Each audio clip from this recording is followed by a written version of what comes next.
the cave thing was basically, the way I designed this is I wrote a setup for it. I was like, okay, well, I need a reason that Biboo's gonna fight everyone. I wrote the story for it as like how she got there.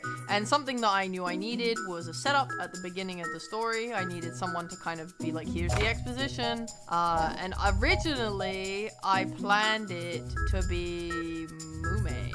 But I did not know the news at the time. I did not know the news. So after I kind of wrote everyone's stuff up and I created the Discord channels and I sent everything to everyone. I was like, hey, here's what I would like you guys to do.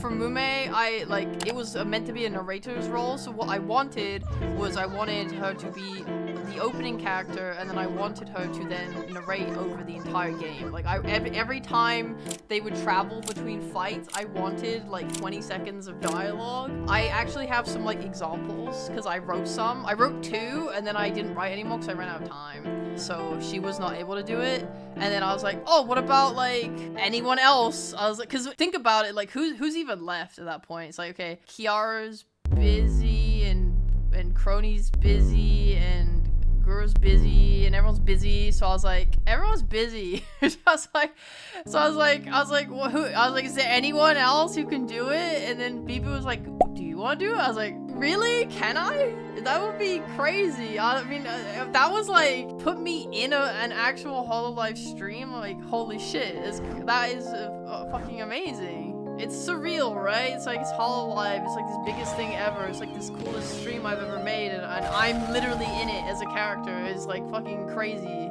I don't know if you guys like heard this or felt this way, but I feel like I sounded quite suicidal in that hole.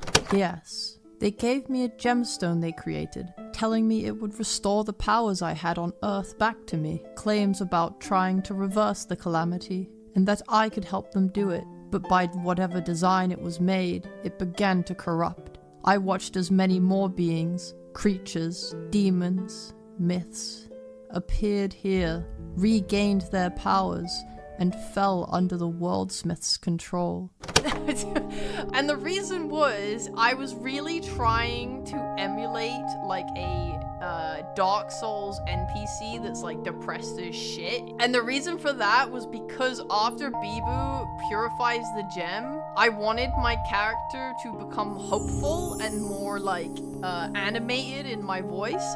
So I tried to sound extremely depressed, but I didn't get to do the rest of the narration, so you only got to experience my absolute fucking pits of despair fucking dialogue. As soon as she left the hole, I have this dialogue here. It was meant to be like, you step outside the confines of the hole, leaving the stable comfort that it provided as you head towards the abyss. Eternal night haunts this twisted forest, but you aren't afraid. You make tracks in muddied paths. Every nook and cranny hides shadows within shadows that seem to slither towards you.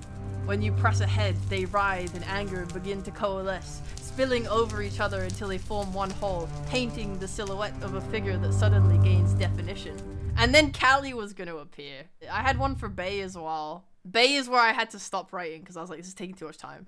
So after she beats Callie, she would start walking again and my dialogue would play. With your first taste of victory, you're no longer the mouse scurrying in the grass. The shadows bow out of your way, waving you forward as the one who now stalks the abyss. Twigs snap beneath your feet, caution lost in place of confidence. You make noise, turning eyes, but only one approaches you now. It seems rodents are still quite dangerous. And then Bay would appear. It came with a little bit of anxiety because I didn't want to infringe on hololive, right? The reason that I did this was because no one was available, but I was very, very, very anxious because I didn't want people to feel like I was trying to butt in on hololive's activity. Rhea makes a stream and self-inserts, like that's cringe, or she's, you know, I don't want to see Rhea, I want to see my hololive people, and she's, you know, I didn't want that, and I was very, very anxious about that, it coming across that way. So that's why we talked about like how it could be done tastefully, and that's why like my Fuji or whatever, for example, was very hooded and didn't have a face. I didn't want to try and look like I was taking any kind of spotlight. I really wanted to be a very low-key thing.